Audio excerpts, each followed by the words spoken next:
نحمده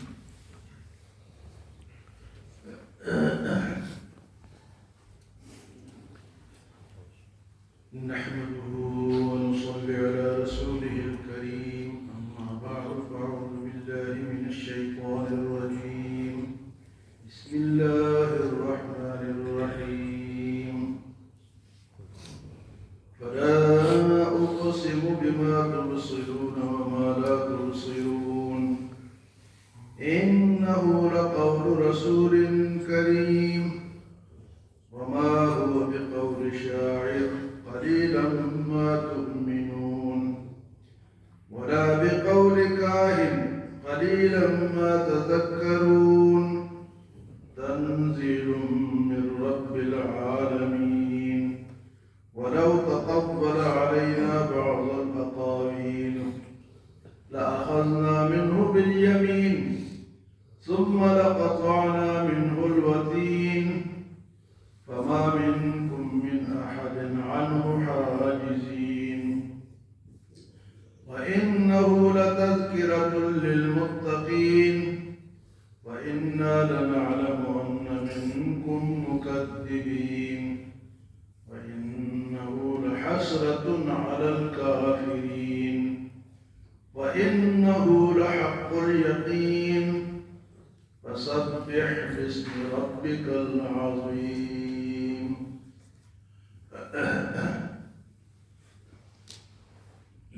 کل کے درس میں ان لوگوں کا ذکر تھا جو کہ بائیں ہاتھ والے ہیں، جن کو عملنامہ بائیں ہاتھ میں دے گا، قرآن پر اعتراض کرتے تھے کہ یہ حضور صلی اللہ علیہ وسلم خود بنا کے لاتے ہیں یا کسی سے سیکھ کے آتے ہیں، پھر آگے بیان کرتے ہیں. تو یہاں اللہ پاک نے قرآن کی حقانیت کو بیان فرمایا کہ قرآن ایسی چیز نہیں ہے، ایسی کتاب نہیں ہے.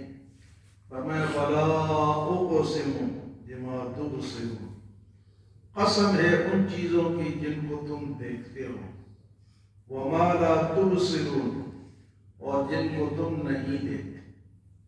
کچھ چیزیں وہ ہیں جو کہ نظر آتی ہیں، ایسی بھی چیزیں ہیں جو کہ نظر نہیں آتی.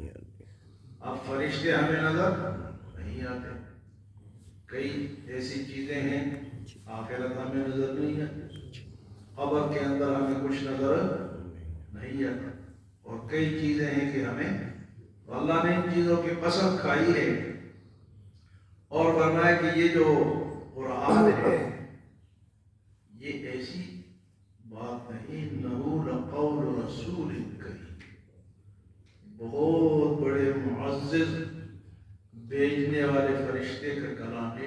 جبرائیل علیہ السلام اللہ کے پاس سے لے کر آئے، انہ لقول رسول کریم. پھر دوسرا اعتراض ان کا یہ تھا کہ یہ شاعر ہے، حضور صلی اللہ علیہ وسلم شاعر ہے.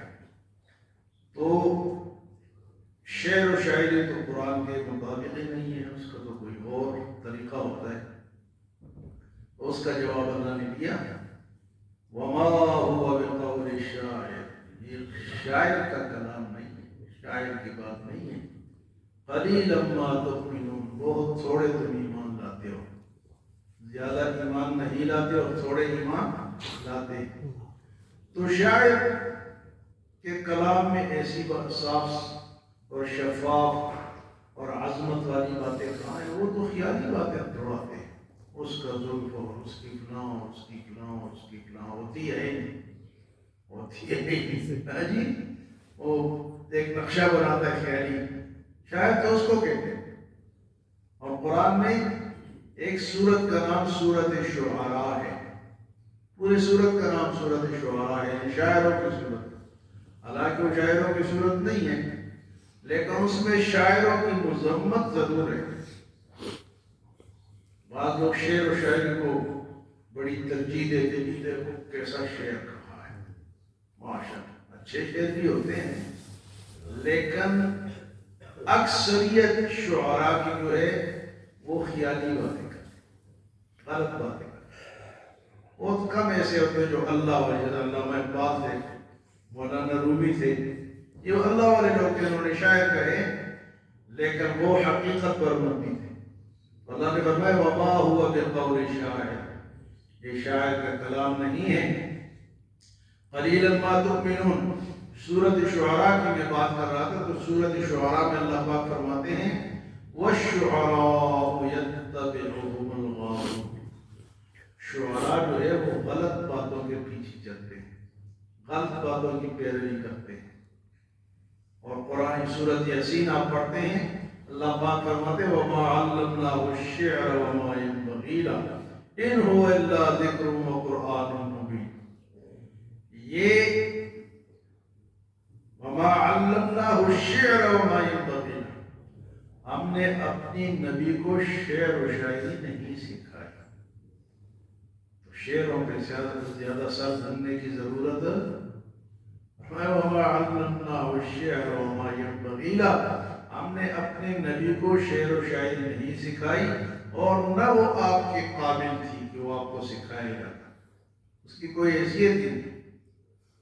إِنْ هُوَ إِلَّا ذِكْرٌ وَقُرْآنٌ مُبِينٌ، یہ تو اللہ کا ذکر ہے، نصیحت ہے اور قرآن مبین ہے۔ دونوں نے کہا کہ شاعر ہے، تو اللہ نے جواب دیا وَمَا هُوَ بِقَوْلِ شَاعِرٍ، شاعر کا کلام نہیں ہے۔ قَلِيلًا مَا تُؤْمِنُونَ، پھر کہا جی کاہن، کاہن اس دور میں ان لوگوں کو کہا جاتا جس طرح آج کل ہم فال والے کو کہتے ہیں، طوطے نہیں لے کے رکھے ہوتے ہیں تو فال نکالتے ہیں، تو یہ جو فال نکالتے ہیں یہ جھوٹی ہوتا ہے۔ کہتے جی یہ فال کسی سے سیکھ کے آتے ہیں اور پھر ہمیں سناتے ہیں۔ فرمایا اللہ پاک نے وما هو ولا بقول کاہن، نہ یہ کاہن کا کلام ہے، نہ شاعر کا کلام ہے، نہ کاہن کا ہے۔ قلیلا ما تذکرون، تھوڑے لوگ تم نصیحت حاصل کرتے ہو، نصیحت حاصل کرنے والے تھوڑے ہوتے ہیں۔ اللہ بھی فرماتے ہیں قلیلا ما تذکرون۔ فرمائے تنزیل من رب العالمین، یہ تو رب العالمین کے طرف سے نازل کیا گیا ہے، نہ شاعر کا کلام ہے، نہ کاہن کا کلام ہے، آجی نہ کسی اور نے سکھایا ہے۔ ایک زبردست معزز فرشتہ جبرائیل علیہ السلام لے کر آئے ہیں، تنزیل من رب العالمین، رب العالمین کے طرف سے نازل کیا گیا ہے۔ اور فرمایا کہ اگر میرا نبی یا کوئی بھی میرے اوپر ایسی بات کرے جو کہ میں نے نہیں کہی، اللہ فرماتا ہے میرا نبی بھی وہ باتیں کرتا ہے جو میں نے ان کو بتائی۔ فرمایا کہ وَلَوْ تَقَوَّلَ عَلَيْنَا بَعْضَ الْأَقَاوِيلِ، اگر ہمارے اوپر بعض باتیں یہ بنا دیتے کہ یہ اللہ نے فرمایا میں نے نہ کہی ہوں، اب اللہ اپنے نبی سے اپنے نبی کی وضاحت کرتا ہے کہ میرا نبی ایسا نہیں ہے کہ وہ بات میری نہ ہو اور میری طرف منسوخ کر دے۔ وَلَوْ تَقَوَّلَ عَلَيْنَا بَعْضَ الْأَقَاوِيلِ لَأَخَذْنَا مِنْهُ بِالْيَمِينِ، میں ان کو دائیں ہاتھ سے پکڑ لیتا، روک دیتا۔ یہ کیوں بات کرتا ہے؟ نبی بھی جو بات کرتا ہے کس کی طرف سے ہوتی ہے؟ فرمایا کہ نبی بھی اگر کوئی ایسی بات کرے جو میری طرف سے نہ ہو، لَأَخَذْنَا مِنْهُ بِالْيَمِينِ، ہم دائیں ہاتھ سے، مضبوط ہاتھ سے اس کو روک دیتے۔ جو کرتے ہیں وہ میری طرف سے، اس لیے کبھی پکڑا نہیں۔ فرمایا کہ ہم پکڑ لیتے دائیں ہاتھ سے، ثُمَّ لَقَطَعْنَا مِنْهُ الْوَتِينَ، سخت جملہ اللہ پاک نے فرمایا کہ ہم ان کی گردن کی رگ کو توڑ دیتے۔ اگر میری بات نہ ہوتی اور وہ کرتے، لَقَطَعْنَا مِنْهُ الْوَتِينَ، ایک تو پکڑ لیتے دائیں ہاتھ سے اور دوسرا اس کی گردن شارک جو ہے وہ ٹوٹ جاتا ہے۔ اللہ کے لیے کوئی مشکل تو نہیں ہے۔ فرمایا کہ یہ تنزیل من رب العالمین ہے، کسی اور کی بات نہیں۔ فما منکم من احد عنہ حاجزین، بس تم میں سے بہت سارے ایسے ہیں جو روگردانی کرتے ہیں۔ حالانکہ وَإِنَّهُ لَتَذْكِرَةٌ لِّلْمُتَّقِينَ، یہ قرآن تو متقین کے لیے نصیحت ہے۔ کن کے لیے؟ فائدہ تو سب کو دیتا ہے لیکن زیادہ فائدہ ذَلِكَ الْكِتَابُ لَا رَيْبَ فِيهِ هُدًى لِّلْمُتَّقِينَ، یہاں بھی فرمایا وَإِنَّهُ لَتَذْكِرَةٌ لِّلْمُتَّقِينَ، متقین کو فائدہ اس لیے زیادہ دیتا ہے تو وہ یقین کرتے ہیں کہ میرے رب کا کلام ہے، اس کو میں مانوں، اس پہ میں چلوں تو فائدہ دے گا۔ فرمایا وَإِنَّهُ لَتَذْكِرَةٌ لِّلْمُتَّقِينَ وَإِنَّا لَنَعْلَمُ أَنَّ مِنكُم مُّكَذِّبِينَ، اور مجھے اس بات کا بھی پتہ ہے کہ تم میں سے بہت سارے جھوٹ بولتے ہیں۔ وَإِنَّا لَنَعْلَمُ أَنَّ مِنكُم مُّكَذِّبِينَ، جھوٹ بولتے ہو قرآن کے بارے میں، اللہ کے بارے میں، اللہ کے رسول کے بارے میں۔ اللہ فرماتا ہے مجھے پتہ ہے۔ وَإِنَّا لَنَعْلَمُ أَنَّ مِنكُم مُّكَذِّبِينَ۔ پھر فرمائے وَإِنَّهُ لَحَسْرَةٌ عَلَى الْكَافِرِينَ، یہ قرآن تو قیامت کے دن کافروں کے لیے افسوس کا مقام ہوگا، افسوس کریں گے، ہائے یہ قرآن سے لے گیا۔ وَإِنَّهُ لَحَسْرَةٌ عَلَى الْكَافِرِينَ، حسرت کریں گے کافر، تو ان کے لیے یہ حسرت کا باعث ہوگا۔ کن کے لیے؟ جی کافروں کے لیے۔ وَإِنَّهُ لَحَسْرَةٌ عَلَى الْكَافِرِينَ، فرمائے وَإِنَّهُ لَحَقُّ الْيَقِينِ، بے شک یہ قرآن یقینی بات ہے، حق بات ہے، سچ بات ہے، اللہ کا کلام ہے، کوئی معمولی کلام نہیں ہے۔ وَإِنَّهُ لَحَقُّ الْيَقِينِ، یہ یقین کی باتیں ہیں، اللہ کی باتیں ہیں، سچی باتیں ہیں۔ وَإِنَّهُ لَحَقُّ الْيَقِينِ، فرمائے جب یہ ساری باتیں اللہ کی طرف سے ہیں، قرآن اللہ کی طرف سے ہے، رسول اپنے طرف سے کچھ نہیں کہہ سکتا، اگر کہتے تو ہم پکڑ لیتے، پھر کیا کرو جب یہ ساری باتیں اللہ کی طرف سے؟ فرمائے فَسَبِّحْ بِاسْمِ رَبِّكَ الْعَظِيمِ، بس آپ اپنے رب کے نام کی تسبیح بیان کریں، عظیم رب کی تسبیح بیان۔ فَسَبِّحْ بِاسْمِ رَبِّكَ الْعَظِيمِ، تو اللہ کے نام کی تسبیح بیان کرے۔ تو جب یہ آیت نازل ہوئی تو اللہ نے حضور نے صحابہ سے فرمایا کہ اس کو رکوع میں پڑھا کرو، سبحان ربی العظیم، فسبح باسم ربک العظیم، سبحان ربی العظیم۔ اور جب یہ سورت نازل ہوئی سبح اسم ربک الاعلی، تو فرمایا کہ اس کو سجدے میں سبحان ربی اعلیٰ۔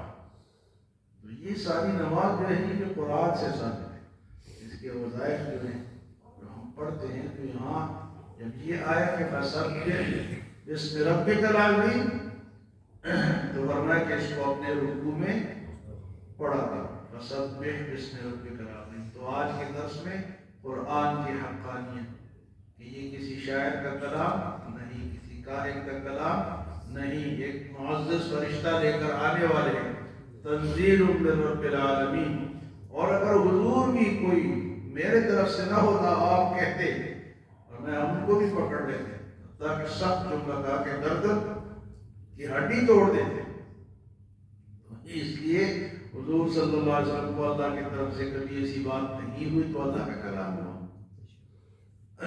تو فرمایا کہ زیادہ فائدہ کس کو دیتے ہیں؟ متقین، اور حق سچ بات ہے تو کیا کرو؟ فَسَبِّحْ بِاسْمِ رَبِّكَ الْعَظِيمِ، رب کی تسبیح، سبحان اللہ، الحمدللہ، اللہ اکبر، لا الہ الا اللہ، یہ رب کی تسبیح، اس کو پڑھا کرو۔ اللہ ہمیں عمل اور سمجھ کی توفیق عطا فرمائے۔